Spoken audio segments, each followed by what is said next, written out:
Candi Cane-Canncel with Expert Village. But you just want to manually line it up, because if you start sewing automatically, there's a really good potential that it's not lined up and you're going to go ahead and pop your needle, and that's always really scary. So line it up and just do it manually just a couple of times, and then you're ready to sew. And it just needs about, I'd say, 8 or 9 back and forth motions. Go ahead and pull it out. And in this case, this button has 4 holes, so we're going to have to do the same exact thing, but only on the bottom holes.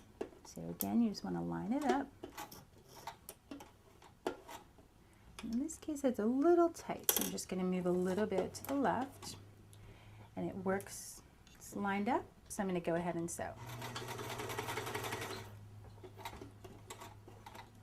And if you're uncomfortable in this step sewing, you can just do it manually. I mean, it wouldn't take that much for you to do that with the wheel of the machine. And once you have it sewn, just go ahead and take off the tape. Now, you wouldn't really want to use this tape trick if you're using really nice buttons, say mother of pearl or bone, or even, you know, vintage husk ones, but for something like this that's inexpensive, it'd be fine. So now that you have your buttonhole sewn on, you just want to take your little extra pieces of thread and tie them in a knot to secure it. And again, if you feel more comfortable, you can put a little dab of hot glue just to keep these on. But if you tie a couple knots, it should just be sufficient. And then trim down as close as you can to the bottom. Do the same thing for the back. In the back, you have a little bit more leeway because people aren't going to see that.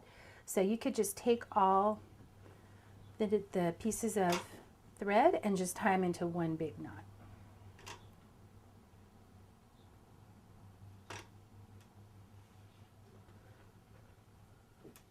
You just want to trim the extra. And voila, you have a very secure button sewn onto your garment.